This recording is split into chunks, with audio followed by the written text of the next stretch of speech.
সন্ধ্যেবেলা রেডি থেকো, ডিনারে যাব।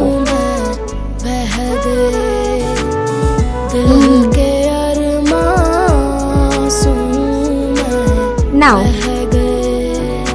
কি হলো রাহুল, তুমি ঠিক আছো তো? জানি না, মাথাটা কেমন ঘুরছে। রোদে থেকে এলে তো, ওই জন্য হয়তো। রাহুল কি হলো? রাহুল, আমি ডক্টর ডাকবো? ডক্টর, একটু ভেতরে আসেন তো। ফাইনালি কাজটা হয়েই গেল। হ্যাঁ, ও ওঠার আগে আমার সব জিনিস নিয়ে বেরোই। দাদা, দাদা। কবে থেকে চলছে এসব?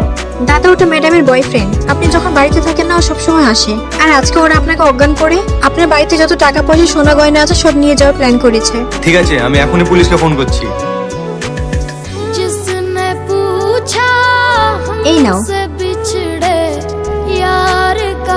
আমার না মাথাটা কেমন ঘোরাচ্ছে। আমারও না কেমন মাথাটা ঘুরছে।